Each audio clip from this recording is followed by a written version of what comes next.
Assalamualaikum warahmatullahi wabarakatuh. Kami dari kelompok 2 ingin presentasikan hasil studi kasus kami, itu yang berjudul Studi Kasus Peningkatan Manajemen Kualitas Proyek dan Pengembangan Produk Baru Perusahaan Wuling. Adapun anggota kelompok kami ada Adriel Amsal Taskardia, Ahmad Zian Gifari, Fares Alfayat, Naufal Amar Dwi, dan saya sendiri Ren Agustari Veropasi. Eh, pendahuluan, pendahuluan. Pertama itu menurut ISO 9001, 2000, kualitas diartikan sebagai sejauh mana suatu produk atau layanan memenuhi persyaratan yang telah ditetapkan. Saat ini kualitas tidak hanya dilihat dari hasil akhir produk, tapi juga dari bagaimana produk tersebut dapat memenuhi harapan dan kepuasan pelanggan. Konsep utama dari Total Quality Management atau TQM adalah Threefold Management, yaitu mencakup manajemen kualitas secara menyeluruh, manajemen kualitas pada setiap tahapan proses, serta keterlibatan seluruh karyawan dalam menjaga dan meningkatkan kualitas. Selain itu, berbagai metode manajemen modern seperti Six Sigma, Measurement System Analysis atau MSA, dan metode lainnya juga mulai digunakan dalam pengelolaan mutu. Metode-metode ini membantu memberikan pendekatan yang sistematis dalam mengelola kualitas, khususnya dalam proyek pengembangan produk baru.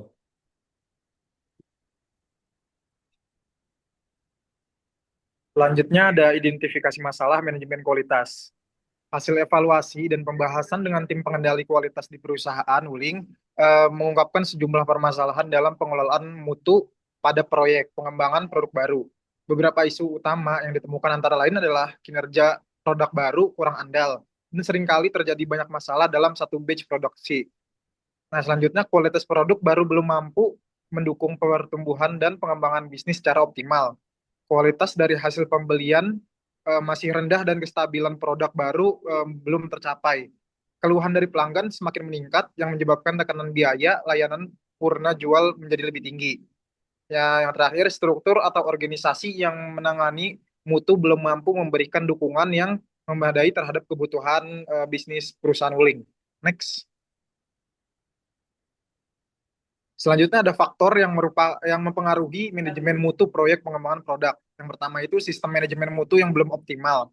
Yang kedua, kemampuan tim manajemen mutu yang masih terbatas. Yang ketiga, proses kerja yang belum terintegrasi dengan baik. Yang keempat, pengawasan kualitas dalam proses eh, pengadaan masih lemah. Yang kelima, nilai dan sikap karyawan belum sejalan dengan visi dan tujuan perusahaan.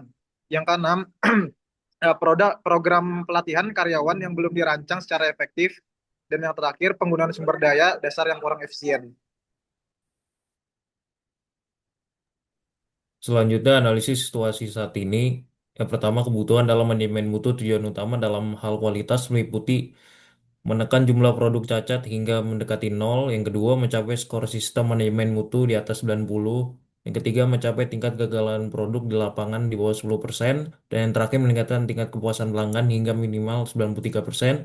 Lalu yang kedua, kondisi manajemen mutu saat ini berikut beberapa aspek utama dari sistem manajemen mutu yang diterapkan. Yang pertama, proses kerja telah diidentifikasi dengan jelas. Yang kedua, sistem dijalankan dan dijaga keberlangsungannya. Yang ketiga, manajer memiliki tanggung jawab dalam pelaksanaan mutu. Yang keempat, sumber daya dikelola secara terarah. Yang kelima, kepuasan pelanggan dipantau secara rutin. Dan yang terakhir, terdapat pengawasan terhadap proses yang dialihkan outsourcing. Kelanjutan dari analisis situasi saat ini, melalui metode evaluasi semi terbuka dan diskusi bersama tim pengendali kualitas teridentifikasi sebanyak 20 permasalahan utama yang berkaitan dengan manajemen mutu dalam proyek pengembangan produk baru. Beberapa di antaranya meliputi yang pertama, kinerja keandalan produk yang belum sesuai harapan. Yang kedua, dukungan mutu terhadap produk yang masih kurang optimal. Yang ketiga, kualitas dari hasil pembelian yang belum konsisten. Yang keempat, meningkatkannya jumlah keluhan dari pelanggan. Yang kelima, fungsi organisasi mutu yang belum berjalan secara maksimal. Yang keenam, ketidakjelasan dalam pembagian peran dan tanggung jawab. Dan yang terakhir, struktur organisasi Integrated Product Development (IPD) yang belum terbentuk dengan matang. Baik, saya akan melanjutkan dari analisis situasi saat ini. Yang pertama ada aktivitas manajemen mutu belum terdefinisi dengan jelas. Selanjutnya ada sistem proses kerja belum saling berhubungan secara menyeluruh. Dan yang ketiga ada evaluasi terhadap sistem proses masih belum optimal. Yang keempat ada standar untuk mendesain produk baru masih belum memadai. Yang kelima ada standar untuk produk baru belum tersusun dengan baik. Yang kelima ada mekanisme untuk merinci target kualitas belum berjalan dengan baik. Yang keenam ada pengelolaan pada tahap perencanaan dan kick-off masih kurang efektif.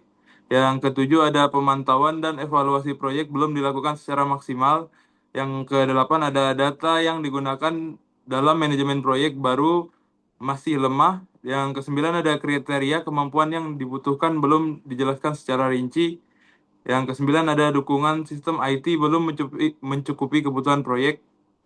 Dan yang ke-10 ada metode teknis dan praktik kerja belum memberikan hasil yang optimal. Dan yang terakhir ada tingkat kesadaran karyawan terhadap pentingnya kualitas masih sangat rendah. Selanjutnya ada 5 langkah perusahaan Wuling berdasarkan skema peningkatan kualitas proyek pengembangan produk baru. 5 langkah tersebut meliputi yang pertama ada pembentukan konsep, yang kedua ada perencanaan, dan yang ketiga ada pengembangan produk baru, yang keempat ada validasi, dan yang kelima atau terakhir ada peluncuran produk. Oke, selanjutnya itu ada hasil dan dampak. Yang pertama itu adalah pengurangan cacat pada produk baru. Yang kedua itu ada penurunan tingkat kegagalan produk. Yang ketiga ada kenaikan tingkat kepuasan pelanggan. Oke, selanjutnya itu adalah kesimpulan. Kesimpulan dari studi kasus ini adalah menunjukkan bahwa upaya perbaikan manajemen kualitas dalam proyek pengembangan produk baru di perusahaan Wuling terbukti berhasil dan memberikan hasil yang sangat positif dengan mengenali masalah yang ada, mencari penyebabnya, dan menerapkan solusi yang tepat. Perusahaan mampu meningkatkan proses manajemen kualitas dan menghasilkan produk yang lebih baik serta memuaskan pelanggan. Oke, sekian presentasi studi kasus dari kami. Wassalamualaikum warahmatullahi wabarakatuh. Waalaikumsalam.